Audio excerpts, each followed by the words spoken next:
نقاش و نقش، کاتب و خط، بانی و بنا، بود و نبود، ذات و صفت، ہستی و فنا، جن و ملک، زمین و فلک، گرد و کیمیا، دنیا و دین، حدوث و قدم، بندہ و خدا، سب شاہد کمال شہ مشرقین ہے جب تک خدا کا ملک ہے مالک حسین۔ بسم اللہ الرحمن الرحیم، الحمد للہ رب العالمین، والعاقبۃ للمتقین، والصلاة والسلام علی النبی الامی المکی المدنی العربی الہاشمی، سیدنا و نبینا ابی القاسم محمد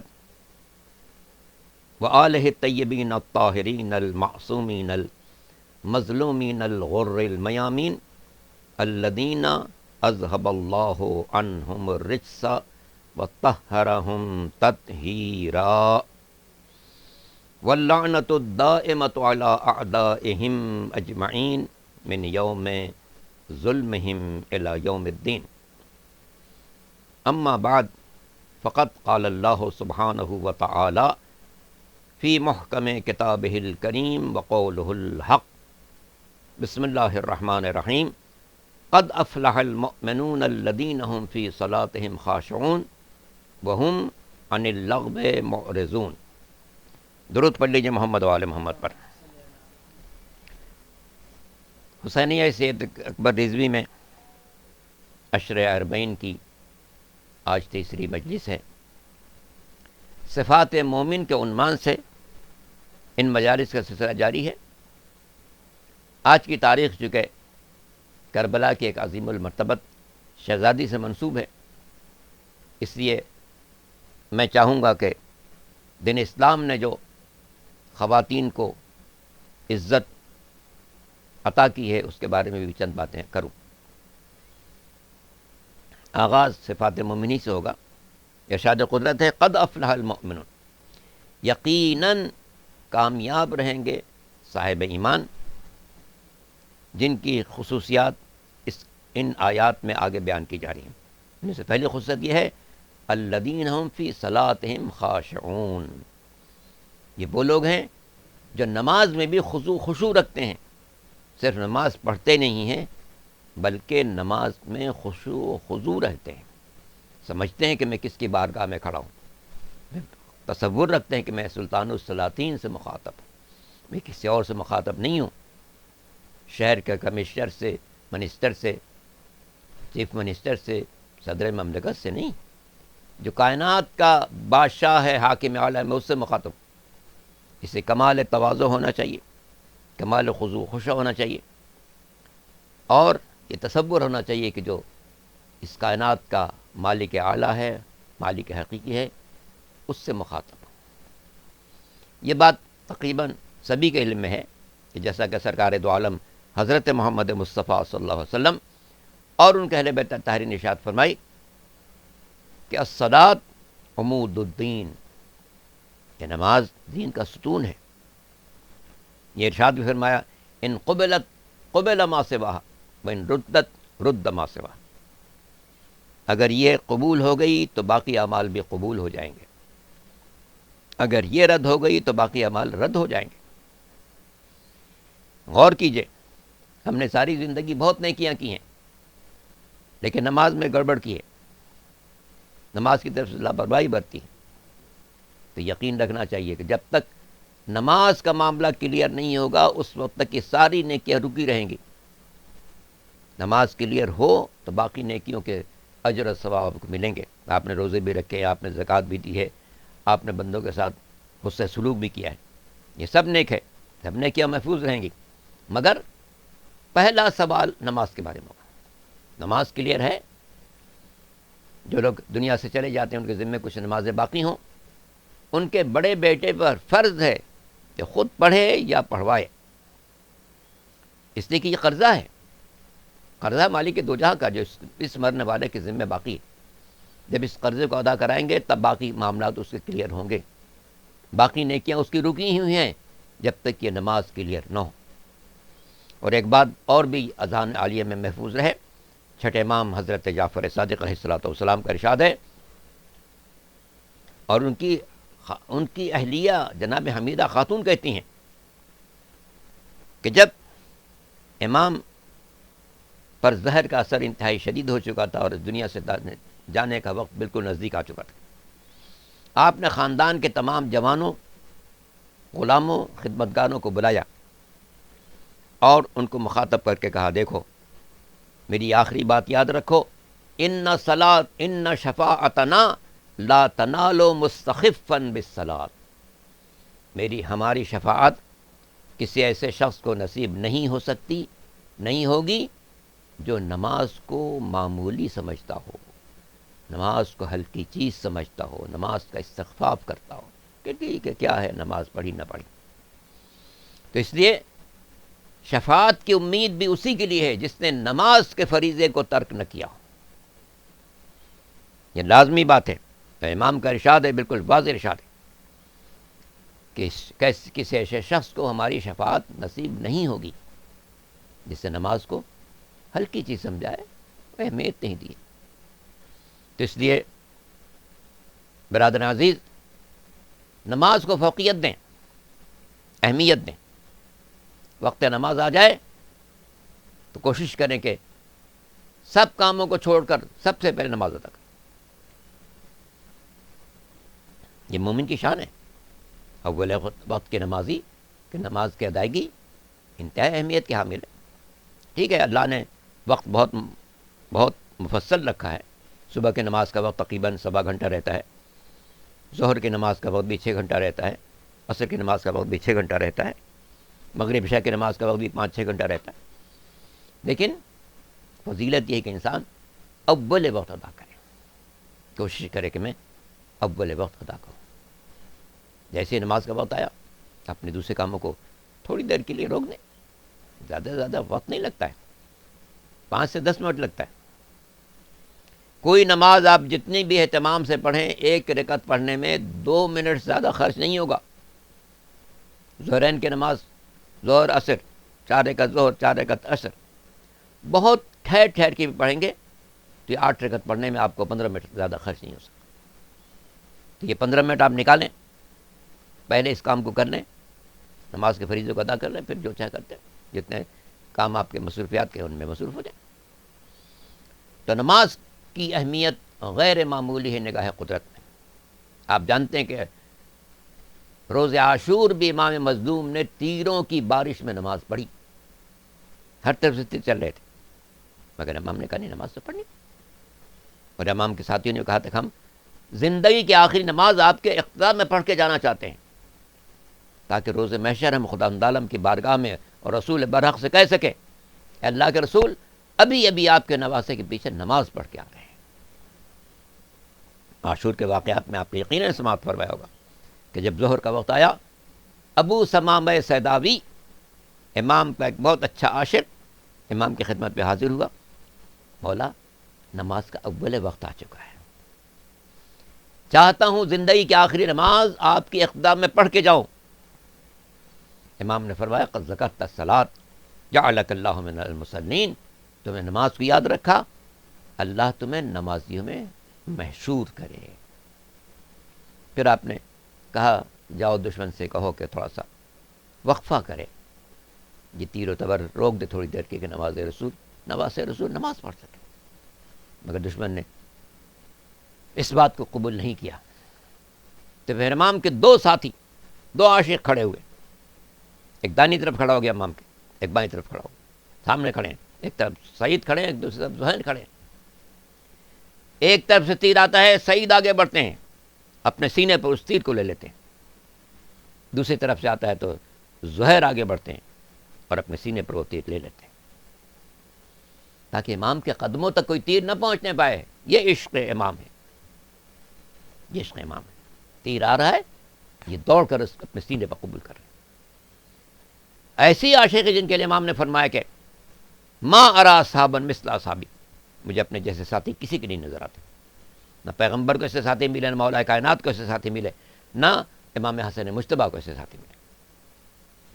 تاریخ بشریت قاصر ہے کہ حسین کے ساتھیوں کی کوئی مثال پیش کر سکے. اس لیے امام ہشتم حضرت علی رضا علیہ السلام فرماتے ہیں کہ امام مظلوم کے ساتھ جو کربلا میں افراد تھے روئے زمین پر ان کی کوئی مثال نہیں تھی.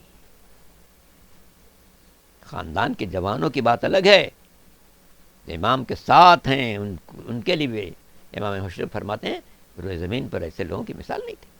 امام نے خود فرمایا کہ ما ارا صابر مثلا صحابی، مجھے اپنے جیسے ساتھی کسی کے نہیں نظر آتے. تو ان ساتھیوں نے جو جنگ کے میدان میں تھے، زخم کھا رہے تھے، موت سامنے تھی، نظر آ رہا ہے کہ دنیا سے جانا ہے، مگر چاہتی ہیں اول وقت نماز پڑھیں اور امام کے اقتدام میں پڑھیں، اور پھر جا کے نانا سے کہہ دیں، رسول اکرم سے حسین کے نانا سے کہہ دیں کہ ابھی آپ کے نواسے کے پیچھے نماز پڑھ کے آئے.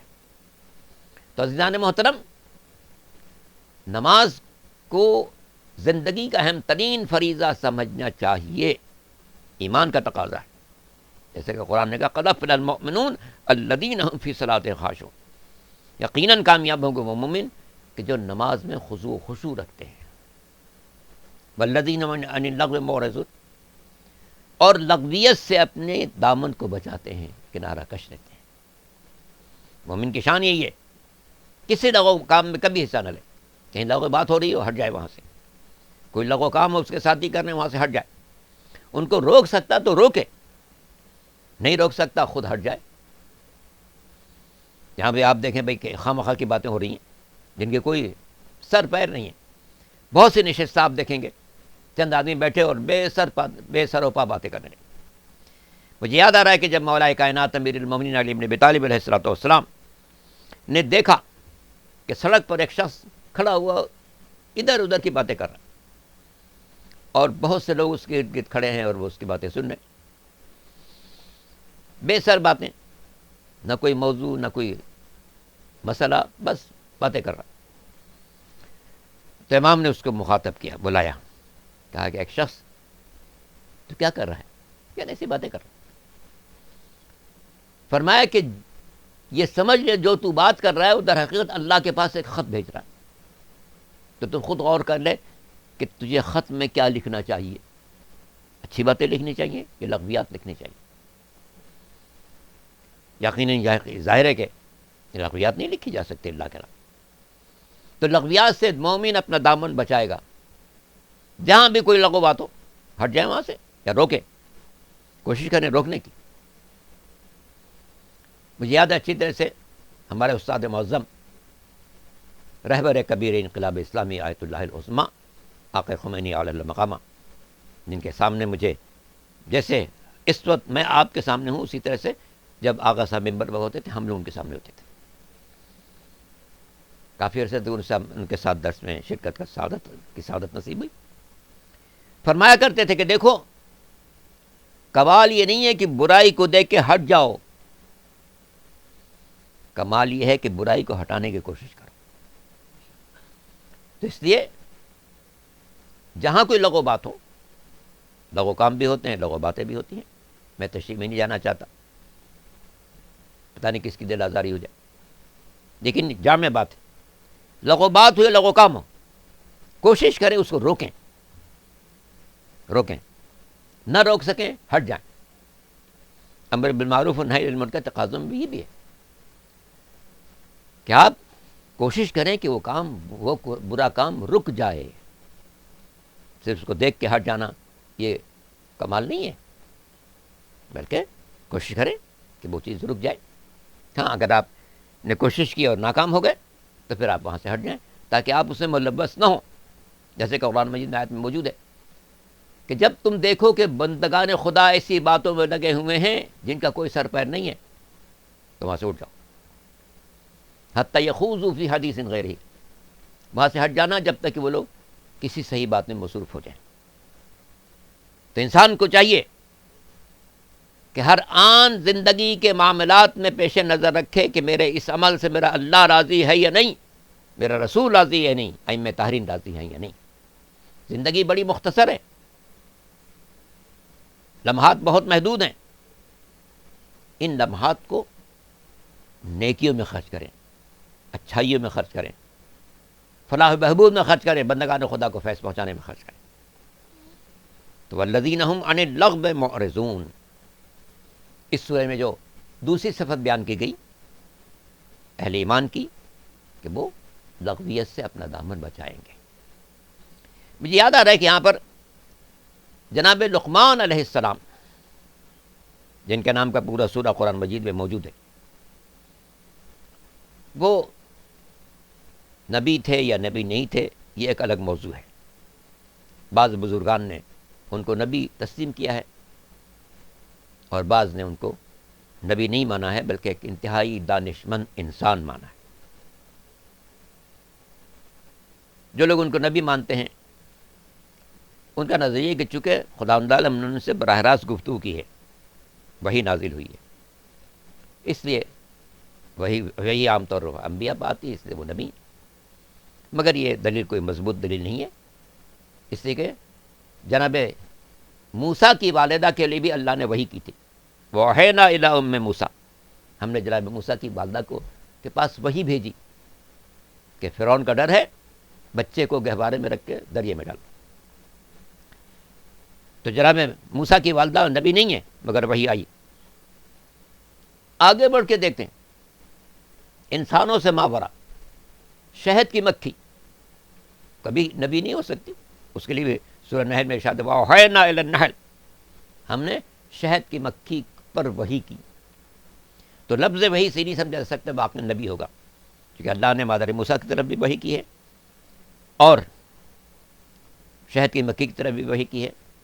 اس طرح اور بھی مقامات ملتے ہیں قرآن مجید میں جہاں پر غیر نبی کے پاس وحی آئی ہے. اس لیے صرف وحی کی بنا پر ہم نہیں کہہ سکتے کہ جناب لقمان نبی تھے. بیشتر ہمارے محققین کا نظریہ یہ کہ وہ نبی نہیں تھے لیکن انتہائی باکمال انسان تھے. کتنے باکمال تھے، کتنے دانشمند تھے. تاریخ میں یہ بات موجود ہے تفاسیر میں کہ روز کچھ فرشتے آئے جناب لقمان سے کہا کہ اللہ نے آپ کے لیے بادشاہت بھیجی ہے کہ آپ چاہیں تو آپ کو بادشاہ بنا دیجیے. جناب لقمان نے فرشتوں سے کہا کہ یہ اس کا حکم ہے یا پیشکش ہے. اگر حکم ہے تو پھر ٹالنے کی کوئی گنجائش نہیں ہے، لیکن اگر پیشکش ہے کہ ہاں بھائی آپ چاہیں تو آپ کو بادشاہ بنا دیں، تو میں اس پیشکش کو قبول نہیں کرتا. میں ویسے ہی ٹھیک ہوں، دودھ پڑھ لیجیے محمد والے، مجھے بادشاہت نہیں چاہیے.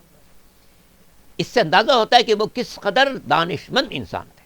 وہ جانتے تھے کہ بادشاہت کے کتنے مشکلات ہیں، کتنے پرابلمس ہیں، کتنے اس کے پہلو ہیں زندگی کے. انہوں نے کہا نہیں، حکم ہے تو ٹھیک ہے، جو اللہ کا حکم ہے تو ماننا پڑے گا، لیکن حکم نہیں ہے، صرف پیشکش ہے تو یہ پیشکش مجھے نہیں چاہیے، بادشاہت اپنے پاس. اللہ پر کتنا ناز تھا ان کو، اللہ کی ذات کو کتنا پیش نظر رکھتے تھے. اس کا ایک واقعہ آپ تک پہنچا دوں. ایک شخص آیا ان کی خدمت میں کچھ مانگنے کے لیے، ضرورت مند تھا. جو رقم مانگ رہا تھا وہ ان کے پاس نہیں تھی، لیکن وہ بیچارہ بہت ہی پریشان تھا. اس نے کہا نہیں، کچھ کیجئے، کچھ کیجئے، کچھ کیجئے. کہتا رہا یہ سب باتیں. آخر میں سے کہا آپ کو اللہ کا واسطہ ہے کچھ کیجئے. جناب لقمان نے کہا کہ تو نے ایسا واسطہ دیا کہ مجھے کچھ کرنا پڑے گا. یہ واسطہ ایسا ہے کہ میں اسے کبھی رد کر ہی نہیں سکتا. میرے پاس وہ رقم تو نہیں ہے جو تو مانگ رہا ہے، اور اب تم نے واسطہ بھی اللہ کا دیا ہے، اور جب کوئی انسان مجھے اللہ کا واسطہ دے میں لازماً اس کی حاجت کو پوری کروں گا. راستہ صرف یہ ہے کہ مجھے لے چلو بازار، غلام کی حیثیت فروخت کر دو، جو پیسے مل جائیں اس کو لے کے جاؤ، اپنا کام کرو. وہ بھی چونکہ بہت ہی ضرورت مند تھا، ان کو پہچانتا بھی نہیں تھا صحیح طور سے. لے گیا بازار میں، لوگ اس کا بھی ایک غلام خرید دو. لوگوں نے اچھی قیمت دے کے خرید دیا. جس تاجر نے خریدا وہ اپنے گھر لے گیا، دیکھا کہ انتہائی مہذب انسان ہے، بہت شائستہ، چہرہ بھی بہت نفیس، عادات و اطوار بہت نفیس، بہت خاندانی آدمی لگ رہا تھا. اسے عجیب لگا کہ یہ کیسا غلام ہو سکتا ہے. لیکن بہرحال غلام کسی سے لایا گھر پر، جو کام سپورٹ کرتا وہ فوراً کر دیتے. اسے بڑا تعجب ہوتا کہ 9 سال کا آدمی ہے اور جو کام کہتا وہ فوراً انجام دے دیتا. بہت خوش کہ چلو اللہ نے مجھے ایک انعام دیا ہے اس شکل، اس غلام کی شکل. ایک وقت ہے اس کو سفر درپیش ہوا، کہیں جانے کے لگا. تو اس نے ایک نیا گھر تعمیر کرنے کے لیے کچھ ساز و سامان رکھا ہوا تھا، مثلا اینٹ ہے، لکڑی ہے، مثلا سیمنٹ ہمارے دور میں استعمال ہوتی ہے، اس زمانے کی کیا چیز ہوگی، وہ ساری چیزیں اس نے اکٹھا کر رکھی تھیں. ایک پلاٹ لے رکھا تھا. ارادہ تھا کہ جب میں سفر سے واپس آؤں گا تو مکان تعمیر کراؤں گا. سفر پہ جانے لگا تو اس نے لقمان سے کہا کہ میں سفر پر جا رہا ہوں، یہ ساز و سامان میں نے یہاں منگایا ہوا تھا مکان بنانے کے لیے، میں آپ اس کو نگرانی کیجیے گا، آپ ان کا خیال رکھیے گا. چلا گیا. جو بھی اس کا سفر تھا، مہینہ 2 مہینے جتنے بھی سفر تھا، سفر سے واپس آیا تو دیکھا کہ انتہائی خوبصورت عمارت اس گھر کے سامنے کھڑی. تعجب سے اس نے مکان کو دیکھا، اس کی نفاست کو دیکھا، حسن کو دیکھا. ہر چیز بہت نفیس ہے، کمرے بہت اچھے بنے ہیں، چھت بہت اچھی ہے، لان بہت اچھا ہے. بہت تعجب سے سوچا یہ عمارت، کہنے آپ نے جو ساز و سامان رکھا ہوا تھا، آپ نے کہا تھا ان کا خیال کیجیے. میں نے کہا خیال یہی ہے کہ بھائی اس کو بنا دیا جائے، کیونکہ آپ نے کہا تھا خیال کیجیے گا. تو میں نے کہا خیال تو یہ ہے کہ بھائی اس سے عمارت بننے والی ہے تو میں اس سے عمارت بنا دوں، یہ خیال ہے. اس نے غور سے دیکھا، کہا آپ غلام نہیں ہیں، آپ غلام نہیں ہیں، آپ کچھ اور ہیں. کہا نہیں، میں تو ظاہر ہے کہ مجھے بیچا گیا اور آپ نے خریدا تو میں آپ کا غلام ہوں. کہا نہیں، آپ غلام نہیں. بہت اصرار کرتا رہا، یہ گریز کرتے رہے بتانے سے اپنی حقیقت. آخر میں اس نے کہا کہ آپ کو اللہ کا واسطہ کہ مجھے بتایا آپ کون. پھر وہی بات، انہوں نے کہا دیکھو تم نے اللہ کا واسطہ دیا ہے، اب میں مجبور ہو گیا بتانے پر. ٹھیک ہے، میں نے ساری زندگی بچپن سے لے کے آج تک اگر کسی شخص نے بھی اللہ کا واسطہ دیا ہے تو میں نے اس کی بات کو کبھی رد نہیں کیا ہے، اور میں جو تمہارے پاس غلام بن کے آیا ہوں اسی اللہ کے واسطے کے بٹھایا ہوا ہے. ایک شخص میرے پاس آیا تھا، اس نے ایک بڑی رقم مانگی، میرے پاس نہیں تھی. اس نے کہا کہ اللہ کا واسطہ. میں نے کہا پھر اب کوئی گنجائش نہیں ہے کہ میں تمہیں انکار کروں، مجھے لے چلو بازار اور فروخت کرو. آپ نے بھی اللہ کا واسطہ دیا، اس لیے میں اپنی حقیقت بیان کر رہا ہوں کہ میں لقمان ہوں. اس نے لقمان کا نام سنا تو کانپ گیا، بہت معذرت کی کہ آپ سے میں نے جو کام لیا اس کو معاف کر دیجیے گا، جو گستاخی ہو اس کو معاف کر دیجیے گا. آپ تو زمانے کے بہت ہی منتخب انسان ہیں، میری خطائیوں کو معاف کر دیجیے. کہا نہیں، چونکہ تم نے مجھے بحیثیت غلام خریدا تھا، اس لیے تم نے جو کام لیا ہے وہ سب تمہارا حق تھا، جس سے کوئی اس میں معذرت کی ضرورت نہیں ہے. اس نے کہا ٹھیک ہے، میں آپ کو خدا کے راہ میں آزاد کرتا ہوں، آپ میرے لیے اللہ سے معافی مانگیے گا. درود پڑھ لیجیے محمد علیہ وسلم. تو جناب لقمان نے اپنے بیٹے کو کچھ نصیحتیں کی ہیں، یہ ذکر اس لیے آ گیا. جناب لقمان نے اپنے بیٹے کو کچھ نصیحتیں کی ہیں، اور ان نصیحتوں میں مومن کے لیے بڑی نشانیاں ہیں، بڑی صفات ہیں. چھوٹا سا سورہ ہے لیکن اس میں بھرا ہوا ہے جناب لقمان کی ان نصیحتوں سے جو انہوں نے اپنے فرزند کو کی تھی. میں سمجھتا ہوں کہ ہمارے مومنین کو، مومنات کو، حاضرین کو سورہ لقمان کی تلاوت کا فیض حاصل کرتے رہنا چاہیے. اس میں دیکھنا چاہیے کس طریقے سے، کیا خوشنما انداز سے انہوں نے اپنے بیٹے کو نصیحت کی. اے بیٹے دیکھو، زمین پر اکڑ کر مت چلنا، تم پہاڑوں سے بلند نہیں ہو. اے بیٹے دیکھو، کبھی بہت چیخ کر بات مت کرنا. انا انکر الاصوات لصوت الحمیر، سب سے ناپسندیدہ آواز گدھے کی ہوتی ہے جو کتنا چیختا ہے. تو اس طرح کی بہت سی نصیحتیں اس میں. اللہ کو جناب لقمان کی یہ نصیحتیں اتنی زیادہ پسند آئیں کہ اس نے قرآن کا جز قرار دے دیا. انہی نصیحتوں میں ارشاد ہوتا ہے وَوَصَّيْنَا الْإِنسَانَ بِوَالِدَيْهِ، ہم نے انسان کو نصیحت کی اپنے ماں باپ کے بارے میں. حَمَلَتْهُ أُمُّهُ وَهْنًا عَلَى وَهْنٍ وَفِصَالُهُ فِي عَامَيْنِ أَنِ اشْكُرْ لِي وَلِوَالِدَيْكَ إِلَيَّ الْمَصِيرُ.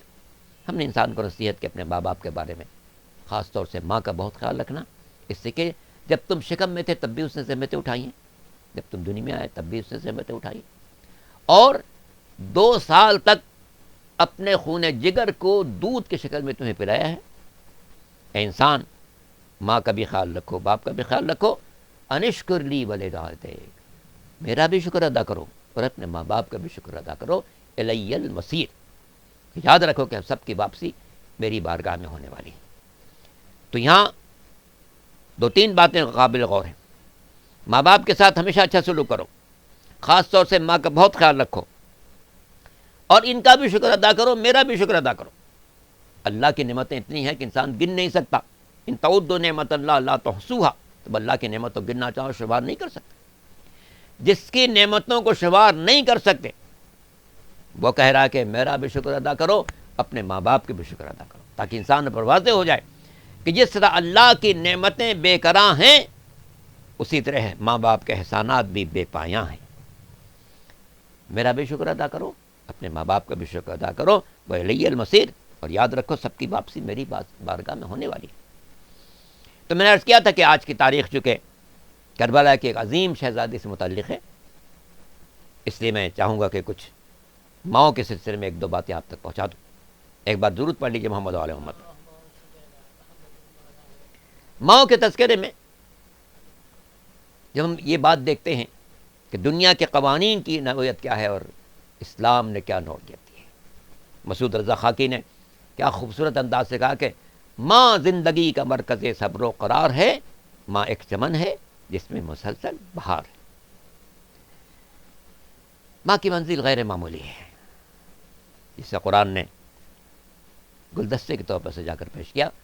سورہ مبارکہ بنی اسرائیل میں ارشاد ہوا وَقَضَىٰ رَبُّكَ أَلَّا تَعْبُدُوا إِلَّا إِيَّاهُ وَبِالْوَالِدَيْنِ إِحْسَانًا، تمہارے پروردگار کا حتمی فرمان ہے کہ اس کے علاوہ کسی کی عبادت نہ کرنا، ماں باپ کے ساتھ اچھا سلوک کرنا۔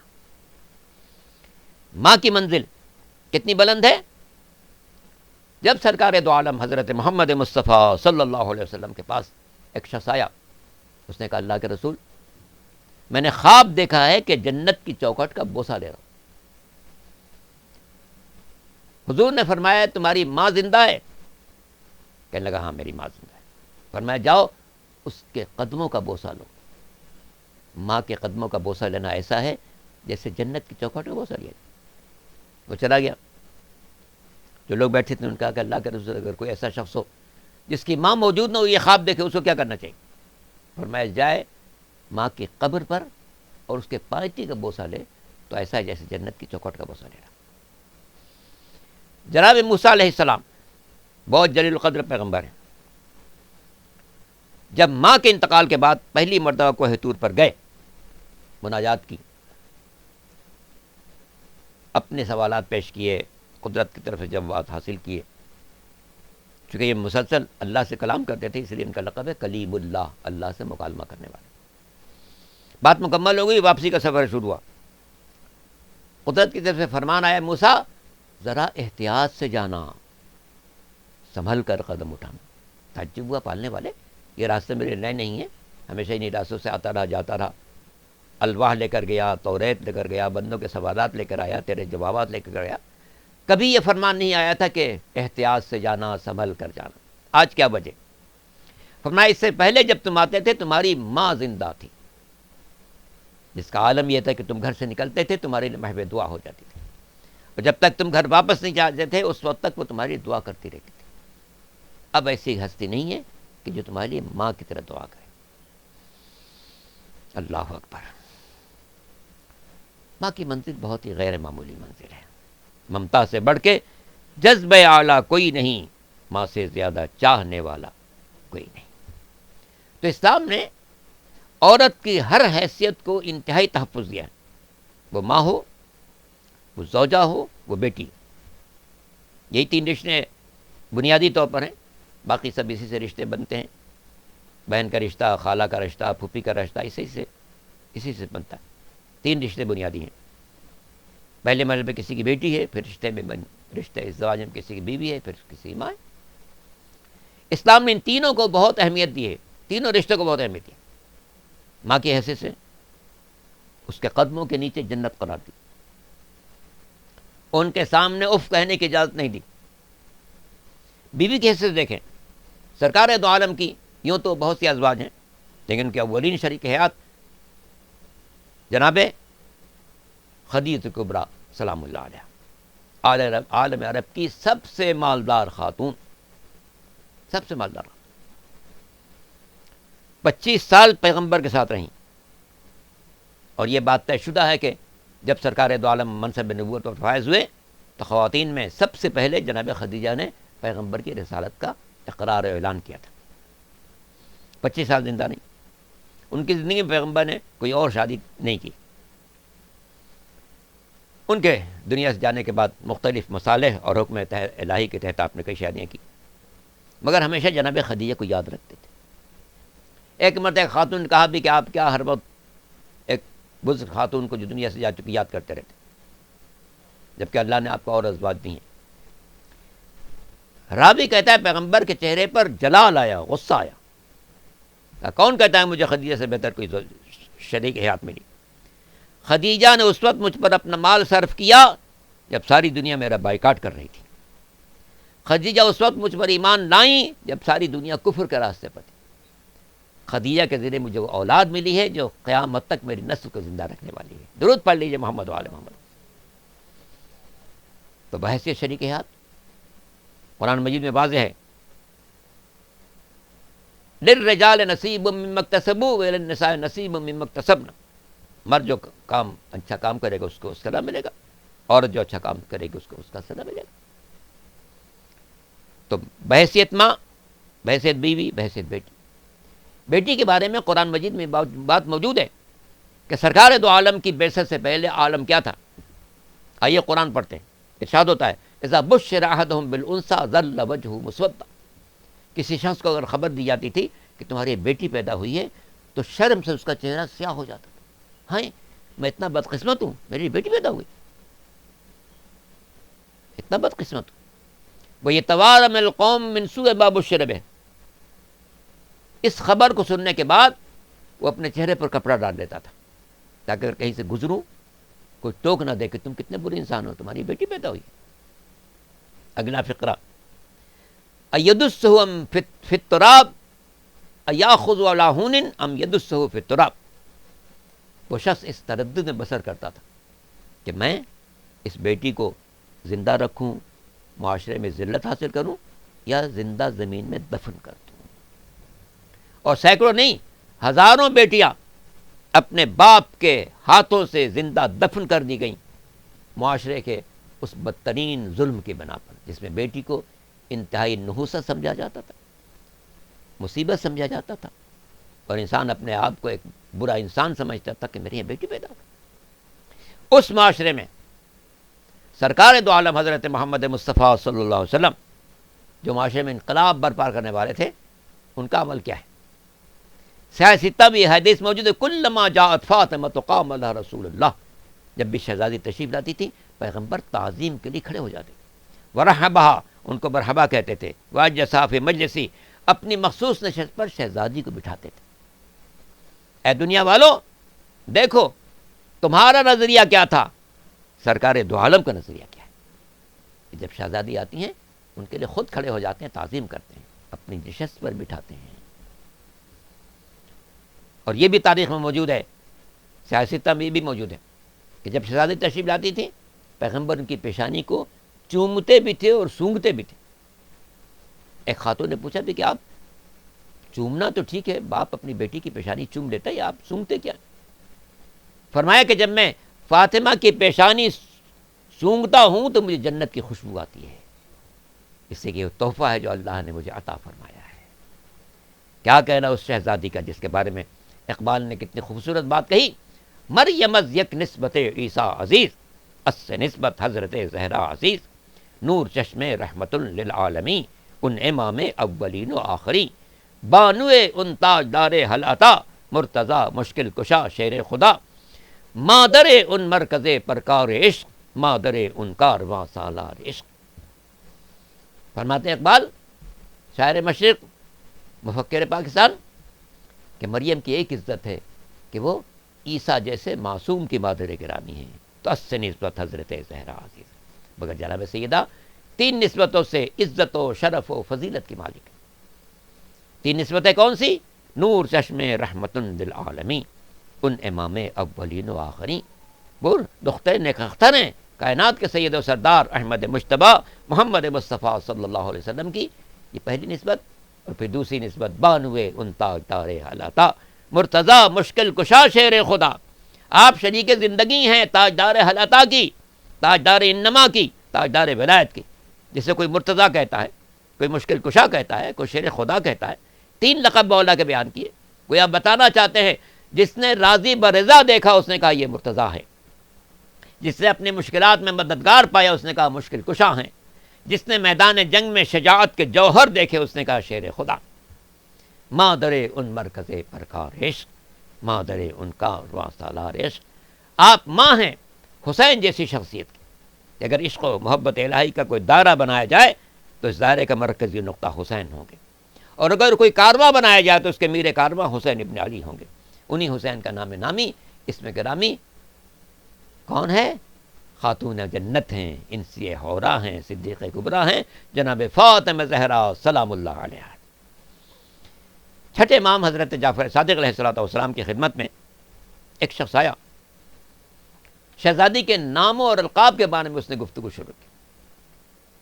کہنے لگا فرزند رسول یہ فرمائیے شہزادی کا لقب فاطمہ کیوں ہے؟ فرمایا فاطم چھڑانے والا، فاطمہ چھڑانے والی، چونکہ یہ اپنے اطاعت گزاروں کو جہنم سے چھڑانے والی ہیں اس لیے اللہ نے ان کا نام فاطمہ رکھا ہے۔ راوی نے کہا پھر یہ لقب فرمائیے ان کا لقب زہرا کیوں ہے؟ فرمایا زہرا کہتے ہیں چمن کی رونق اور روشنی کو۔ جب علی و فاطمہ جنت میں کسی بات پر مسکرائیں گے تو ان کے مسکرانے سے ہر مومن اور ہر مومنہ کے گھر میں ایک روشنی پہنچ جائے گی۔ اس روشنی کی مناسبت سے ان کا لقب زہرا قرار پائے۔ پوچھا پھر ان کا لقب بطول کیوں ہے؟ فرمایا دیکھو تمام خواتین کو ہر مہینے کچھ مجبوریاں لاحق ہوتی ہیں، اللہ نے اس بی بی کو ان مجبوری سے پاک رکھا ہے اس لیے لقب بطول قرار پایا۔ پوچھا ان کا لقب محدثہ کیوں ہے؟ فرمایا تمہیں نہیں معلوم ہے کہ یہ جب گھر میں اکیلی ہوتی تھی فرشتے ان سے بات کرتے تھے، محدثہ وہ جس سے فرشتے بات کریں۔ صدق ابن رسول اللہ فرزند رسول، آپ نے سچ فرمایا۔ فرمائیے ان کا لقب راضیہ کیوں ہے؟ فرمایا چونکہ اللہ کے ہر فیصلے پر راضی رہتی تھی۔ باپ تبلیغ دین میں لوگوں کے برے کلمات سن رہا ہے، راضی ہیں، زخمی ہو رہا ہے، راضی ہیں، گھر میں فقر و فاقہ ہے، راضی ہیں، شوہر جنگوں میں زخمی ہو رہا ہے، راضی ہیں، مشکلات دہر کا سامنا ہے، راضی ہیں۔ چونکہ اللہ کے ہر فیصلے پر راضی رہتی تھی اس لیے لقب راضیہ قرار پایا۔ اس نے کہا صدقت ابن رسول اللہ، اے فرزند رسول آپ نے سچ فرمایا۔ یہ فرمایا پھر مرضیہ کیوں لقب؟ راضیہ اس لیے کہ یہ اللہ کے فیصلے پر راضی، ان کا لقب مرضیہ کیوں ہے؟ فرمایا دیکھو راضیہ تو اس لیے ہے کہ یہ اللہ کے فیصلے پر راضی، مرضیہ اس لیے کہ اللہ ان کے ہر فیصلے پر راضی، راضیتاً مرضیہ، یہ اس سے راضی ہیں وہ ان سے راضی ہے۔ درود پڑھ لیجئے محمد و آل محمد۔ تو یہ سرور کائنات کی بیٹی۔ پھر اگر آگے بڑھتے ہیں مولا کائنات کی بیٹی زینب کبریٰ سلام اللہ علیہ، کس شان سے انہوں نے مقصد حسینی کی تشہیر کی ہے کہ ہم پورے وثوق کے ساتھ کہہ سکتے ہیں کہ آج دین زندہ ہے تو کربلا کی بنا پر، اور کربلا زندہ ہے تو زینب کبریٰ سلام اللہ علیہ کی خدمات کی بنا پر۔ دشمن نے تو چاہا تھا کہ جناب ان کے مردوں کو قتل کر دیں، ان کی عورتوں کو اسیر کر دیں، پھر دنیا والے ان کا نام لینے کی ہمت نہیں کر سکیں گے۔ چنانچہ خواتین کو قیدی بنا کے مختلف علاقوں سے گزارا گیا، مگر یہی چیز اللہ نے تشہیر مقصد حسینی کا ذریعہ بنا تھا۔ جس علاقے میں قافلہ پہنچتا تھا وہاں کے لوگ جمع ہو جاتے دیکھنے کے لیے بھی کون ہے، یہ کون سے قیدی لائے گئے ہیں۔ جب لوگ آتے تھے دیکھتے تھے کہ کچھ آگے آگے نیزوں پر سر نظر آ رہے ہیں، تعجب سے دیکھتے اچھا یہ کون سے قافلے ہیں، یہ سر کیسے ہیں، یہ تو بڑے خوبصورت چہرے ہیں، بڑے عالی شان چہرے ہیں، معزز چہرے ہیں۔ پھر شہزادی کو موقع ملتا تھا کہ بتائیں کہ دیکھو غور کرو وہ سر جو نو کے نیزہ پر کس کا سر ہے۔ پوچھتے ہیں یہ کس کا سر ہے؟ فرماتی تھی یہ حسین ابن علی کا سر ہے، فاطمہ کے نور نظر کا سر ہے، پیغمبر کے نواسے کا سر ہے۔ پھر لوگ اپنا سروں کو پیٹتے تھے، ہائے پیغمبر کے نواسے کا سر قلم کر کے نو کے نیزہ پر بلند کیا۔ اس طرح جس گاؤں سے، جس قریے سے، جس بستی سے جناب زینب گزر رہی تھیں، وہاں لوگوں کو پتہ چل رہا تھا کہ یہ کون ہے جس کے سر کو نیزہ پر بلند کیا گیا، اور وہ کتنا بڑا مجرم ہے جس نے نواس رسول کو شہید بھی کیا، اس کے سر کو نوک نیزہ پر بلند بھی کیا۔ تو پیغمبر کی بیٹی شہزادی کون ہے، مولا کی بیٹی ثانی زہرا جناب زینب کبریٰ سلام اللہ علیہ۔ اور اس کے بعد اگر دیکھتے ہیں تو حسین کے سینے پر سونے والی شہزادی جناب سکینہ سلام اللہ علیہ۔ امام خود فرمایا کرتے تھے مجھے وہ گھر بہت پسند ہے جس میں سکینہ اور رباب رہتی ہیں۔ سکینہ کا امام سے ایک غیر معمولی والہانہ تعلق ہے۔ کربلا کے واقعات میں آپ غور کریں گے تو آپ کو نظر آئے گا کہ بچی حسین کو کس قدر پیاری تھی، کس قدر پیاری تھی۔ جب عاشور کے عصر امام سارے لاشیں اٹھا چکے، اکبر جیسا جوان جا چکا، اون محمد جیسے شہزادے جا چکے، قاسم جیسا نونہال جا چکا، برابر کا بھائی عباس دلاور جا چکا، حتیٰ کہ 6 مہینے کا بیٹا علی اصغر بھی راہ خدا میں قربان ہو چکا۔ تو امام آئے رخصت آخر کے لیے۔ چوتھے امام شدت مرض کی بنا پر بستر پر تھے، اٹھ نہیں سکتے تھے۔ اللہ کی مصلحت تھی کہ اتنی شدت سے بیماروں کو اٹھنے کے قابل نہ رہیں، ورنہ جہاد واجب ہو جاتا۔ شدت سے بیمار تھے، اٹھنے کے قابل نہیں تھے۔ امام رخصت آخر کے لیے آئے، کہا بیٹا اب میں بھی جا رہا ہوں۔ چونک کر پوچھا بابا آپ کیوں جا رہے ہیں؟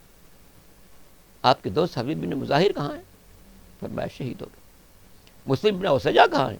کہاں شہید ہو گئے۔ زہیر کہاں ہیں؟ شہید ہو گئے۔ عابس کہاں ہیں؟ شہید ہو گئے۔ سعید کہاں ہیں؟ شہید ہو گئے۔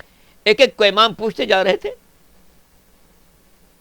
اور سید الشہداء بتاتے جا رہے تھے کہ وہ بھی شہید ہو گئے، وہی بھی شہید ہو گئے، یہاں تک کہ خاندان کے جوانوں کو پوچھنا شروع کیا۔ لیکن جب پوچھا اے نا اخی علی اکبر، میرا بھائی علی اکبر کہاں ہے؟ جناب زینب فرماتی ہیں کہ بیمار کربلا جس کے بارے میں پوچھتے تھے کہ وہ کہاں ہے، امام فرماتے تھے کہ شہید ہو گئے۔ مگر جناب علی اکبر کی جدائی اس قدر شاخ تھی امام کے دل پر کہ جب چوتھے امام نے پوچھا کہ میرا بھائی علی اکبر کہاں ہے، تو امام سے یہ نہیں کہا جا سکا کہ وہ بھی شہید ہو گئے، بس اتنا فرمایا کہ بیٹا بس اتنا سمجھ لو کہ مردوں میں تمہارے اور میرے علاوہ کوئی باقی نہیں۔ اسرار امامت کو سپرد کیے۔ عجب نہیں بتایا ہوگا بیٹا میں تو جا رہا ہوں، اب شام کی منزلیں تمہیں سیر کرنی ہے، بیٹا میرے بعد خیموں میں آگ لگے صبر کرنا، بیٹا پھپھیوں اور ماؤں کے بازو میں رسی باندھی جائے صبر کرنا، بیٹا میری لاش پر گھوڑے دوڑائے جائے صبر کرنا، بیٹا کوفے کا دربار ہوگا صبر کرنا، شام کا بازار ہوگا صبر کرنا۔ سب کو صبر کی نصیحت کرنے کے بعد امام خیمے کے دروازے سے نکلنے لگے، کہا اے زینب تم کو سلام، اے ام کلثوم تم کو سلام، اے رقیہ تم کو سلام، اے ماں کی کنیز فضہ تم کو سلام۔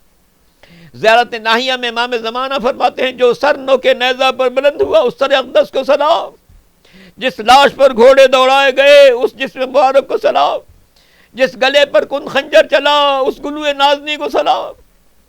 امام خیمے سے نکلے، گھوڑے پر سوار ہوئے، اپنی سواری کو مخاطب کیا، اے میری سواری مجھے آخری منزل تک پہنچا دے۔ مگر وہ سواری آگے نہیں بڑھ رہی تھی، ذوالجنا آگے نہیں بڑھ رہا تھا۔ امام نے ذوالجنا کو مخاطب کیا، ذوالجنا آخری مرتبہ مجھے مقتل تک پہنچا دے۔ جب امام نے ذوالجنا کو مخاطب کیا تو اس نے ایک مرتبہ امام کو دیکھا، پھر اپنے قدموں کی طرف اشارہ کیا، دیکھا امام نے کہ ذوالجنا کے قدموں سے جناب سکینہ لپٹی ہوئی ہے۔ امام گھوڑے سے نیچے تشریف لائے، بچی کو گلے سے لگایا، بیٹا خدا حافظ۔ عجب نہیں امام نے شہزادی سے فرمایا ہوگا بیٹا یہ آخری ملاقات ہے، یہ آخری ملاقات ہے، اب شام کا سفر ہوگا، کوفے کا دربار ہوگا صبر کرنا، شام کا بازار ہوگا صبر کرنا، تمہیں تماچے لگائے جائیں صبر کرنا، کانوں سے گوشوارے چھینے جائیں صبر کرنا۔ اے بیٹی تم دیکھو گی میرے لاش کو گھوڑوں سے پامال کیا جا رہا ہے، بیٹی صبر کرنا۔ سب کو صبر کی تلقین کر کے امام تشریف لے گئے۔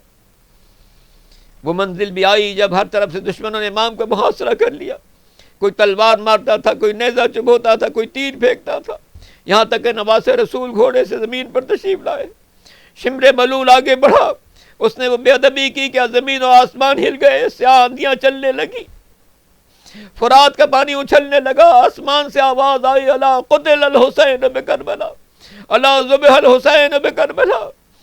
راوی بیان کرتا ہے اس کے بعد خیموں میں آگ لگائی جا رہی تھی۔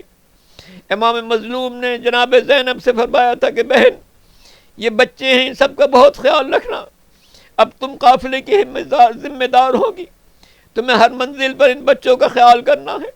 جب رات کا وقت آیا جناب زینب نے بچوں کو شمار کرنا شروع کیا۔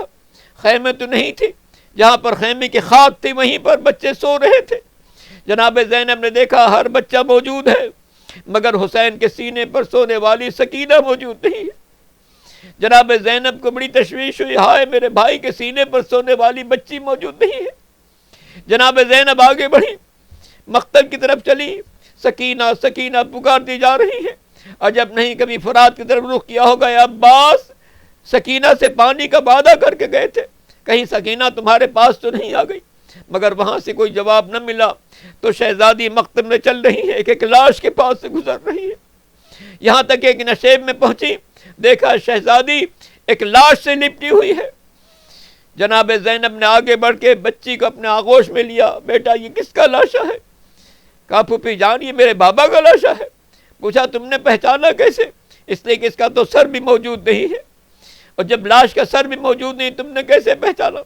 بچی نے کہا پھوپھی جان جب میں مقتل میں آئی بابا بابا کہہ کے پکار رہی تھی، اسی لاشے سے آواز آئی یا سکینہ الیہ الیہ، اے بیٹی تیرا بابا یہاں آرام کر رہا ہے۔ اللہ اکبر۔ بس آخری جملوں کی اور اجازت چاہوں گا۔ جناب زینب بچی کو لے کر خیمے کی جگہ پر جہاں خیمے تھے اسی جگہ بیٹھ گئی، راکھ پر بیٹھی ہوئی۔ کہتے ہیں بنی اسد کی طرف سے کچھ پانی کا انتظام کیا گیا تھا، بچے سو چکے تھے، جناب زینب نے ایک ایک بچے کو اٹھایا، آؤ بچوں پانی پی لو، آؤ بچوں پانی پی لو۔ پوچھا ہوگا بچوں نے کیا چچا عباس آ گئے؟ فرمایا نہیں چچا عباس تو اب نہیں آئیں گے، ہاں پانی آ گیا ہے۔ جناب زینب نے ہر بچے کے لیے پانی کا انتظام کیا۔ سب سے پہلے جناب سکینہ سے کہا بیٹا تم سب سے پہلے پانی پیو۔ پوچھا پھوپھی جان آپ بھی تو پیاسی ہیں، اماں بھی تو پیاسی ہیں، سارے بچے پیاسے ہیں، آپ نے سب سے پہلے مجھے کیوں پانی دیا؟ جناب زینب نے فرمایا بیٹی دستور یہ ہے کہ جب کھانے پانی کا انتظام ہوتا ہے سب سے پہلے بچوں کو دیتے ہیں، سب سے پہلے چھوٹوں کو دیتے ہیں، چونکہ تم سب سے چھوٹی ہو اس لیے سب سے پہلے تمہیں دیا۔ بس یہ سننا تھا۔ بچی نے کوزے کو ہاتھ میں لیا، مقتل کی طرف روانہ ہونے لگی۔ جناب زینب نے پوچھا بیٹا کہاں جا رہی ہو؟ کہنے لگی میں مقتل میں جا رہی ہوں۔ پوچھا کس لیے جا رہی ہو؟ فرمایا کہ آپ ہی نے تو کہا ہے کہ جب پانی آئے تو پہلے چھوٹوں کو پلاتے ہیں۔ اے پھوپھی جان میرا چھوٹا بھائی علی اصغر مقتل میں سو رہا ہے، میں اسے پہلے پانی پلاؤں گی پھر پانی پیوں گی۔ افلاک سے آواز آ رہی تھی واہ حسینہ، ہائے حسین، ہائے حسین جس کا لاشا زمین گرم پر تڑپ رہا ہے، سر نو کے نیزہ پر بلند ہو رہا ہے۔ جنت البقیع سے سیدہ کی آواز آ رہی ہوگی کہ جس حسین کو چکی پیس پیس کر باندھا تھا اس کا لاشا گورے غریبہ میں صبح اسپا سے پامال کیا جا رہا۔ وَسَيَعْلَمُ الَّذِينَ ظَلَمُوا أَيَّ مُنْقَلَبٍ يَنْقَلِبُونَ۔ خداوندہ ہماری اس مجلس کو عزاداری کو اپنی بارگاہ میں قبول فرما، ہمارے گناہان صغیرہ و کبیرہ کو معاف فرما، حاضرین کو ان کی جملہ حاجات میں کامیابی عطا فرما۔ میرے مالک روح زمین پر امن و امان قائم فرما، قائم آل محمد کے ظہور میں تعجیل فرما، آل محمد کے چاہنے والے جہاں جہاں زندگی گزار رہے ہیں ان کے جان و مال عزت آبرو کی حفاظت فرما۔ یہ جو کرونا وائرس نے دنیا کو پریشان کیا میرے مالک اس وائرس سے ہر مومن اور ہر مومنہ کو محفوظ فرما، اہل پاکستان کو محفوظ فرما، عالم اسلام کو محفوظ فرما اور پوری دنیا انسانیت کو محفوظ فرما۔ اے میرے مالک بانیان مجلس کی توفیقات میں اضافہ فرما۔ جناب اکبر رضوی صاحب جنہوں نے یہ حسینیہ قائم کیا تھا ان کے درجات بلند فرما، انہیں جنت الفردوس کی نعمتوں سے سرفراز فرما۔ ہماری خواتین کو جناب زینب، جناب سکینہ، خاتون محشر اور خاندان عصمت و طہارت کے خواتین کے اسوہ حسنہ پر چلنے کی توفیق عطا فرما۔ میرے مالک ہماری عزاداری کو قبول فرما، اس عزاداری کا بانیان مجلس کو بہترین اجر و ثواب عطا فرما، حاضرین کو فردن فردن ان کی جملہ حاجات میں کامیابی عطا فرمانا۔ بیماروں کو شفا کامل عطا فرمانا، جو پریشان حال ان کی پریشانیاں دور فرمانا، جو مقروض ہیں ان کے قرضوں کو ادا فرمانا۔ اے میرے مالک، جو اپنے دلوں میں کچھ تمنا لے کر آئے ہیں ان کی تمنائیں پوری فرما۔ تجھے واسطہ ہے شہزادی سکینہ کا، تجھے واسطہ ہے جناب زینب کا، تجھے واسطہ ہے شہزادی فاطمہ زہرا سلام اللہ علیہا اور خاندان عصمت و طہارت کی عظمت و جلالت کا واسطہ ہے، انہیں ان کی تمناؤں میں کامیابی عطا فرما۔ ربنا تقبل منا انک انت السمیع العلیم برحمتک یا ارحم الراحمین۔